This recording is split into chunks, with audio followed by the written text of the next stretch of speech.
Cher Président du Conseil exécutif, à l'aune du nouveau millénaire, la Corse accusait un important retard en termes d'infrastructures et d'équipements au service de son développement. Ce constat partagé a débouché en 2002 sur un plan d'investissement exceptionnel, plus connu sous le nom de PUI, qui se termine après 2 décennies de contractualisation. Dire que la Corse a rattrapé son retard pour lequel le plan a vu le jour serait une lourde erreur d'interprétation.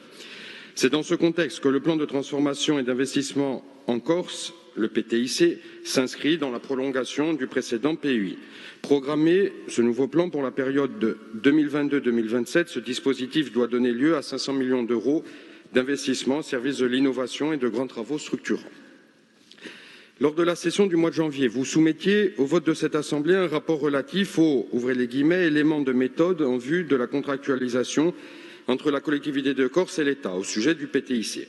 Rapport adopté à la majorité, à travers lequel cette Assemblée affirmait le besoin de concertation et d'équité en mettant en avant notamment l'impérieuse logique territoriale structurante à l'échelle de la Corse afin de se prémunir d'un éventuel saupoudrage.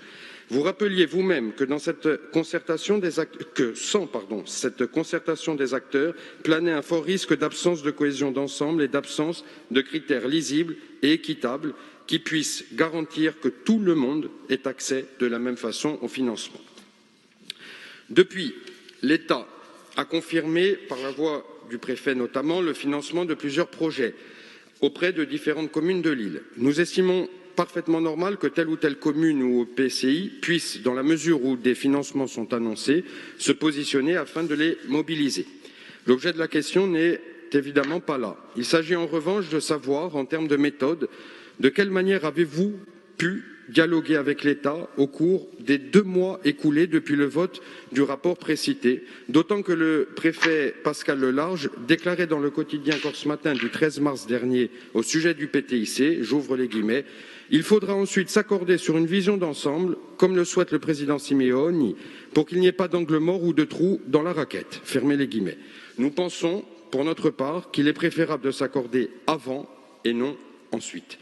Selon nous, au même titre qu'il devait y avoir un PUI pour la Corse, où la collectivité territoriale de Corse en était la matrice, il ne devrait y avoir qu'un seul PTIC et non, de manière inavouée, 2, avec l'un dévolu à la collectivité de Corse et l'autre aux EPCI et communes, avec systématiquement le préfet comme seul détenteur de ce qui est légitime d'être fait ou de ce qui constitue, j'ouvre les guillemets de nouveau, un marqueur de modernité, pour reprendre ses propres propos, à l'égard d'Ajaccio ou ailleurs en Corse. Ce n'est pas notre vision du développement de la Corse que nous voulons au contraire concerter au préalable avec l'ensemble des acteurs concernés. Pouvez-vous, Monsieur le Président de l'exécutif, dans ces conditions, nous informer de l'état des discussions en cours avec le préfet et des éléments de méthode relatifs à la contractualisation que cette Assemblée a validés? Merci par avance de votre réponse. Merci, chers collègues. Donc, la réponse du président du Conseil exécutif. Est-ce que c'est le président? Oui, vous avez la parole, monsieur le président du Conseil exécutif. Merci, monsieur le président de l'Assemblée de Corse. Monsieur le conseiller territorial, cher ami, merci pour votre question qui me donne l'occasion de faire un point sur un dossier qui est déterminant et stratégique pour la Corse, les Corses et l'ensemble des collectivités.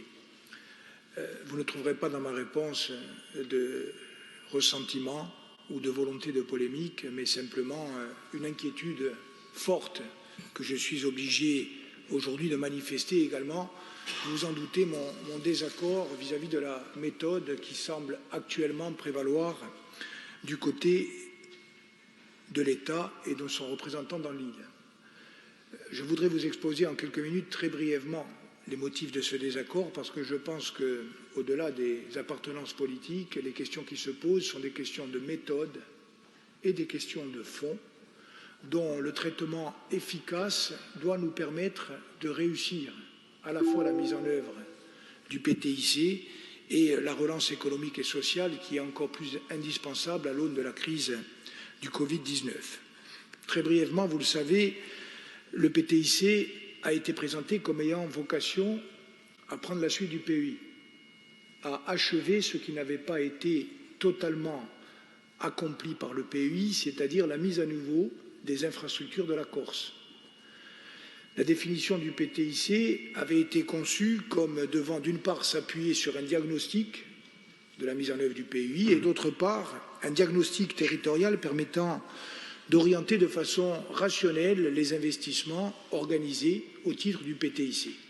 Et dans un premier temps, cette méthode a été mise en œuvre parfaitement entre la collectivité de Corse et le préfet de Corse, à titre principal, qui était à l'époque M. Robine. Il y a eu plusieurs dizaines de réunions du comité technique dans lesquelles sont représentées les deux administrations, celle de l'État et celle de la collectivité de Corse.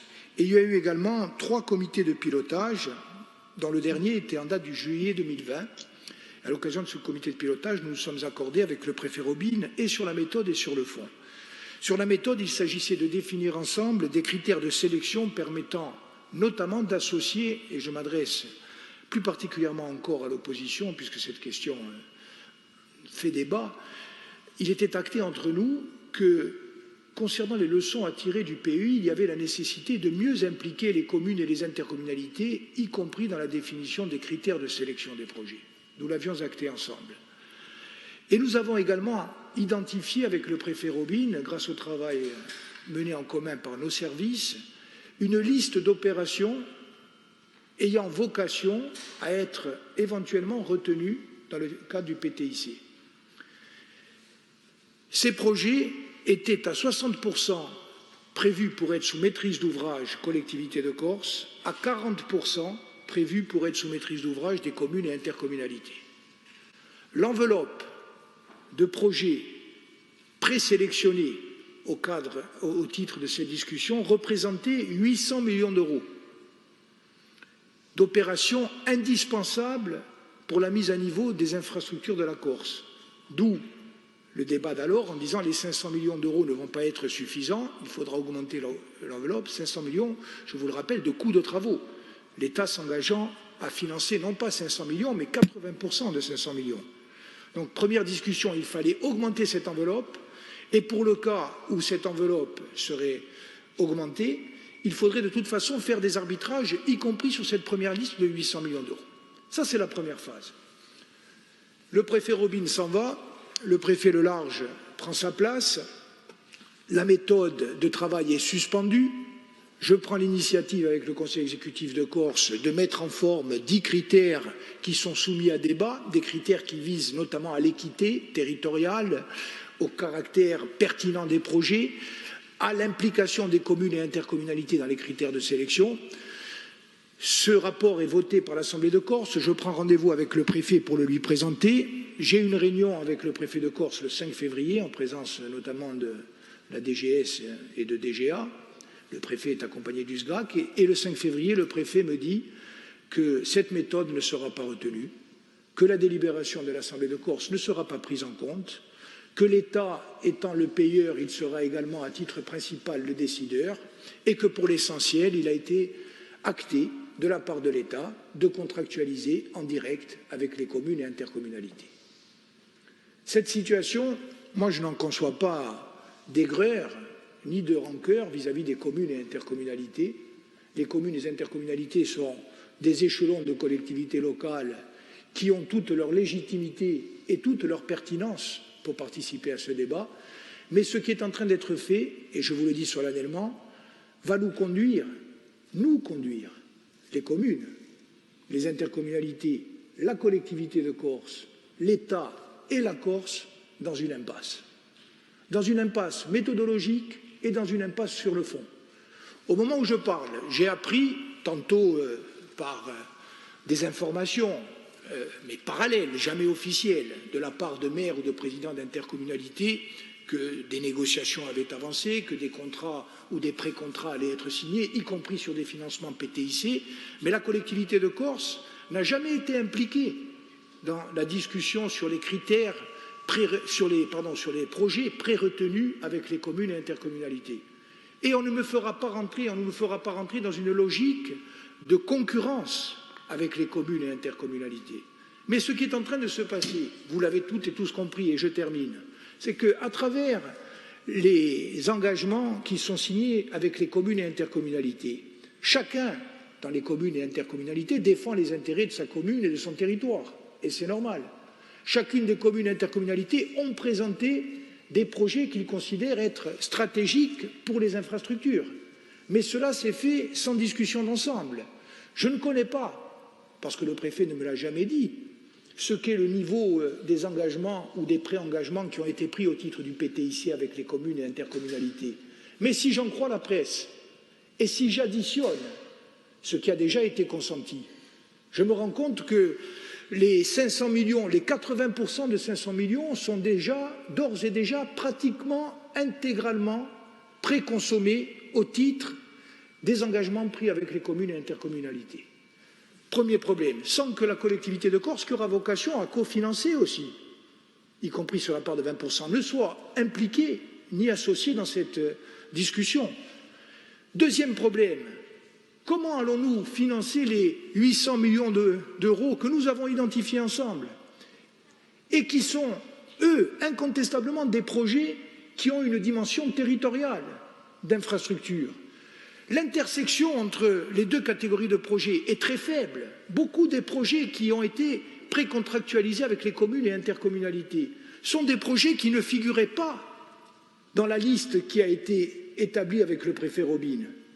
Nous allons nous retrouver devant un problème énorme de mise en œuvre opérationnelle, de concurrence entre les projets et de déficit de financement avec des opérations, je vais vous dire très simplement, avec ce qu'a fait la méthode aujourd'hui du préfet de Corse. On ne pourra pas financer les chemins de fer, on ne pourra pas financer l'intermodalité, on ne pourra pas financer le plan Aqua Nostra, on ne pourra pas financer l'assainissement, on ne pourra pas financer l'intérieur, on ne pourra pas financer la montagne, on ne pourra pas financer les routes, y compris les entrées de ville ou les routes de montagne, et nous allons nous retrouver devant une impasse qui va être une impasse tragique pour la Corse. Alors moi, merci pour votre question, elle me permet de tirer la sonnette d'alarme. Moi, je souhaite que nous travaillions main dans la main avec les communes, les intercommunalités, et si possible, et je l'espère, l'État, à condition que son représentant dans l'île revienne à une méthode qui était la méthode que nous avions actée ensemble au début, qui permet d'organiser la concertation entre les différents niveaux de collectivité, qui permet de respecter aussi la collectivité de Corse dans les prérogatives et compétences que lui confie la loi et qui permet surtout de garantir que nous allons ensemble identifier des projets stratégiques et nous donner les moyens de les financer et de les mettre en œuvre.